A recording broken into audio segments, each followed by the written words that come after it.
Ladies and gentlemen, my name is TotalBiscuit. Welcome to No Man's Sky and the quandary of PC ports. It's quite easy to come out with a video that says X game is broken on PC right now. The problem with saying that is that PC isn't just one platform.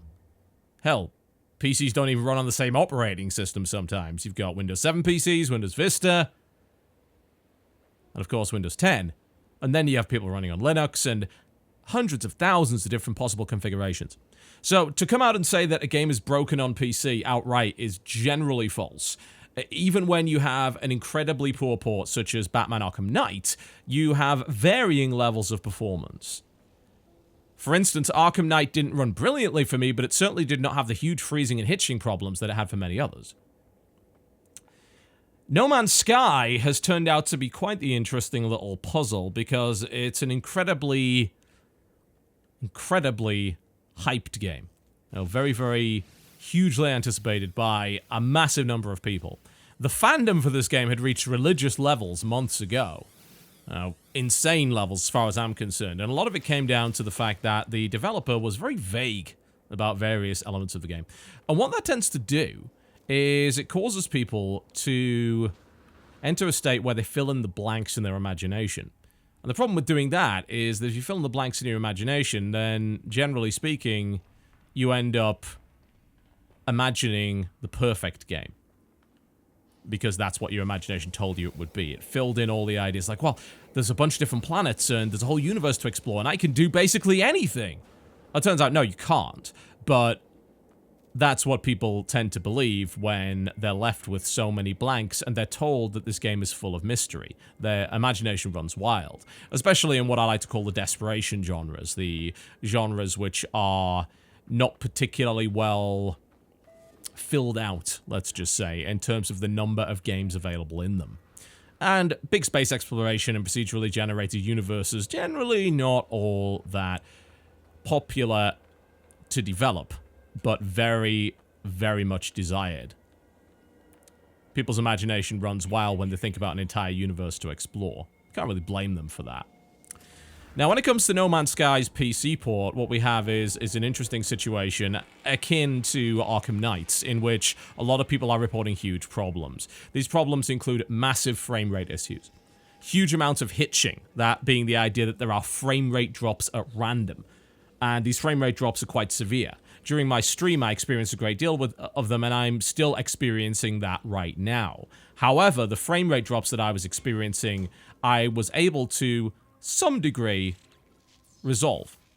And the way that I did that is by heading on into the options menu, heading over to options, and you notice that this options menu is awful, mostly due to the fact that in order to actually apply any of these changes, you actually have to restart the game. For the most part. I believe you can change field of view without doing that, but for the most part, it's going to tell you have to restart the game. So if you want to actually switch to windowed mode, you have to restart the entire game, which is an absolute joke when it comes to a PC port. But regardless of that, what I did was I took my options, I set them all to low, and I applied, and then restarted the game, and then I put them all back to high, applied, and then restarted the game. And what that appeared to do was increase my frame rate. On stream, I was struggling to maintain 60. I'm now getting closer to 100 to 130. However, the hitches are happening quite frequently. And you'll have noticed some of them during the video. They're not as bad as they were, and we were experiencing some insane hitching on the stream. And I did confirm that that had nothing to do with XSplit by running a private stream later, just to make sure that that wasn't interfering with the game in some way. But the hitches were nigh on unplayable. Now, if you recall the launch version of Far Cry 4, which had serious hitching problems on a wide number of different systems, it was worse than that, a lot worse. Drops to 10 and below frequently. I'm currently getting them right now. I mean, you may have noticed a hitch there, and really, I wasn't really running into anything, just got a hitch there as well. DxTory is reporting that the hitching is due to the GPU, but bear in mind, I'm running a 1080. That's another hitch. And I was monitoring it earlier with MSI Afterburner, and I was noticing wild variance in GPU usage, as in it wasn't consistent. It's an interesting situation. And of course, I'm not even getting it as bad as other people. Some people can't even run the game. It's not even running for them at all. It's crashing for them constantly. Day9 had frequent crashes on his stream. I get some crashes when launching, but usually the second time around it works fine. I had several kernel crashes on my GPU earlier, At least I assume there were kernel crashes. It could just be the application dragging it down. And I even had the hitching become so bad that it was actually affecting my audio device. It was causing my microphone to stutter and sound robotic, which is crazy. You know?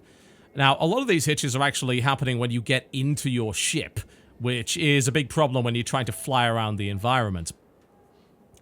But there are thousands of complaints currently on the Steam forum. And this brings up a fairly important subject that I think really needs to be addressed because, frankly, I'm sick and tired of people not really understanding how this works. It's the idea that if it works fine for one person, it must work fine for everybody, which on PC is an absolute joke of an opinion. Like, that's not even an opinion, it's just straight up wrong. Now, there are a huge variety of setups. There are a huge variety of applications that could be running and a wide variety of issues that could be happening on each machine. Now, every PC is essentially different. And as a direct result, when I hear somebody say, well, it runs fine for me, I say, great. That's basically like saying, well, there can't be world hunger because right now I have a sandwich. The fact of the matter is that there are so many different configurations, and if a wide variety of people are suggesting that the game is not running well for them, then it's about time that you should listen to them, because that is obviously the case. Right now I'm getting a large number of frame drops, and you're also seeing the absolutely awful pop-in. There are no view distance or LOD sliders available in this game whatsoever. I'd also point out, another problem, I mean, there are so many issues with this game right now on PC, is that the controls are horrible with mouse and keyboard. It feels incredibly unresponsive. It feels like there's some sort of mouse acceleration going on when it comes to the on-foot controls. The controls for the actual ship appear to be more of a suggestion than anything else. When I try to pitch down, it's like, no, you don't want to do that. I don't know if that's got something to do with the terrain. It may very well have something to do with that. Right now, it's stuttery in space, but it's not too bad. But when I'm near terrain, it seems like the ship is just trying to take control itself. And as I try to pitch down, it's like, no, you really want to go left right now, or you want to go right. Now, what often happens as well is when you're entering the atmosphere, you'll experience some frequent frame drops. And as soon as you enter your ship and try to take off or get out of your ship, you'll also experience a fairly large frame rate drop, which is annoying because that's something that you have to do fairly frequently. You see, as I try to maneuver towards the ground here, it's actually sending me sideways for no reason. I'm currently pitching down with the mouse, but it's actually almost inverted my ship, making the ship very difficult to control. The game also does not have HOTAS support, which for a space game is hilarious. I mean, that's a pretty severe problem there. So what is the point of a video like this? Well, I stopped doing port reports a while ago because I felt like even if I tried it on multiple systems, it wasn't going to be reflective of everybody's experience. Now, needless to say, I did try this on two different systems, a Windows 7 rig, which is my current machine, which is a 5930K running at stock with a 1080, GTX 1080, 32 gigs of RAM on Windows 7. And then I tried running it on my laptop, which I believe is either a 6700 or 6800 i7 and a 970M, which is, a pretty decent laptop. The performance on that at 1080p was 40 FPS or lower. It was hitching a great deal. It was very difficult to play. It wasn't running very well at all. So I feel kind of like I've done my due diligence, but one has to wonder, what is the level of due diligence that you have to do on PC? And is it even possible? Even if you test 20 different configurations, does that even make a blind bit of difference? Because it could still run fine on somebody else's machine. The point that I'm trying to make with this is to say that there are a wide variety of complaints currently on the Steam forums. Huge numbers of negative reviews due to performance or the game simply not running at all. There are complaints everywhere. A bunch of streamers had issues running it, and bear in mind, these are people that stream for a living, as in they have a good machine and they run a wide variety of different games on a daily basis, meaning that if their machines actually did have problems, they would notice that pretty quickly. I'm in a similar situation. I play 6 to 10 different games a week. If my machine actually had severe performance problems on a wide variety of different games, I would know that. As it turns out, I don't have that at all. You see, there's actually a fairly severe frame rate drop during the warp as well, although thankfully I'm currently staying at above 60 FPS, so you're not noticing that. You're not actually getting those hitches. But to be fair, you can't actually see anything during this process, so I can't really imagine that it would be too problematic. The point that I'm trying to make is this. You cannot, under any circumstances, assume that just because your machine is running fine that everyone else's is. I'm very happy if you're able to run this game properly. I currently cannot. You know, we just got huge frame rate drops there as we enter the atmosphere of this planet as well. There are plenty of people who can't. There are plenty of people who are having problems even loading the game in the first place. The inventory system is clearly not optimized for PC. The options menu is not optimized for PC. The controls are not optimized for PC. It feels sluggish. It feels like the controls are merely a suggestion as opposed to what I'm actually doing. And that's not even getting into the gameplay issues that this title seems to have. I'm not even going to talk about that until much later. Oh, I already have issues with the game, having played for a couple of hours in terms of its gameplay, but that's not the purpose of this video. The purpose of this video is simply to tell you that, look, you might want to hold off on purchase of No Man's Sky right now. It's causing a lot of problems for a bunch of people, but don't forget, do not forget that you have the ability to refund games on Steam, and you can do that within the first 2 hours of play. So if you want to try it out for yourself, there's not really a great deal of harm in that. Just make sure that you do refund after 2 hours if you are suffering these performance issues. Needless to say, a lot of people are trying right now to figure out exactly what's wrong with it, and you've got to love that about the PC gaming scene in general, that they will crowdsource information. They will try and tweak .ini fails. They'll try and find the solution. But right now, it seems like the game has a lot of problems, and I would implore people not to start arguments over this.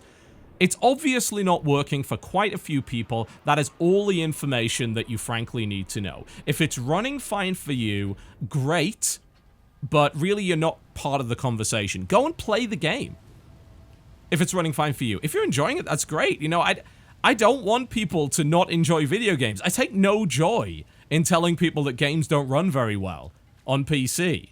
You know, that's bad for my job. You know, if we get a bunch of bad PC ports, people will stop playing on PC.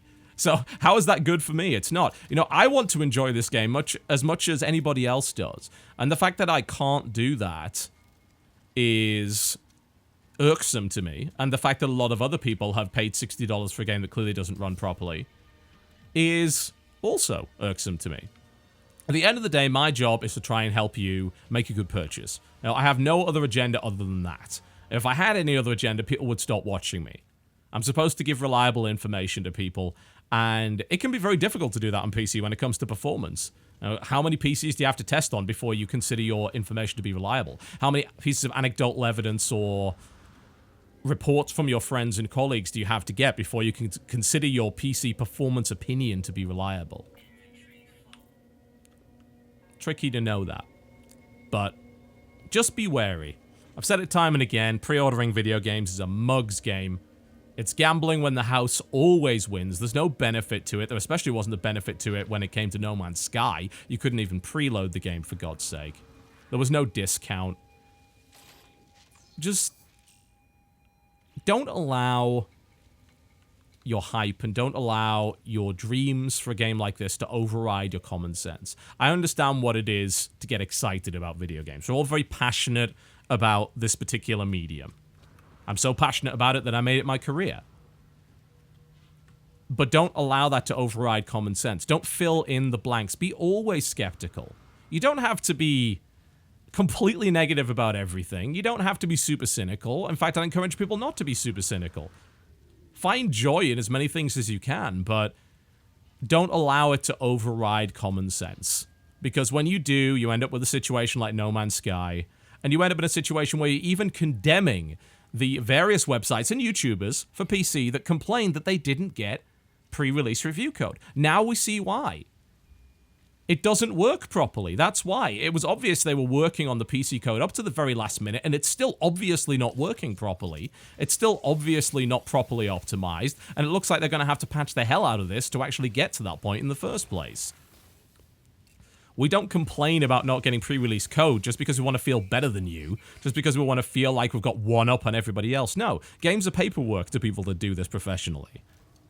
And I can understand that that might be difficult to comprehend if you have to pay for your video games. I don't mind about paying for video games. They're tax write-offs. It's not a big deal. I wouldn't mind paying for my review copies, but my job is to let you know whether or not a game is worth purchasing before you drop your money on it. Because for you, and for many other people, $60 is a big deal. That's not throwaway cash for a lot of people. I'm just trying to do my job at the end of the day. I'm not trying to shit on your parade. I'm not trying to make you feel bad about getting excited about a video game. But unfortunately, I've seen far too many of these situations before. I've seen far too many cases where review copies have been deliberately delayed to hide the fact that a game is just not very good. Whether it be the game being poor or whether it be the port being poor. And in this case, it seems like the port is the problem. I'm sorry to be the bearer of bad news. I take no joy in this, but you might want to avoid No Man's Sky for the time being as we see the frame rate drop once again. Watching, if you are enjoying No Man's Sky right now on PC, I am very happy for you. I wish I could be one of those people. If it's running fine for you, wonderful. Immerse yourself and have a great time. I feel nothing but love for your ability to do that. If you're not, well, the Steam refund system is there for a reason, so by all means, exercise your right as a consumer and use it. And I'll see you next time.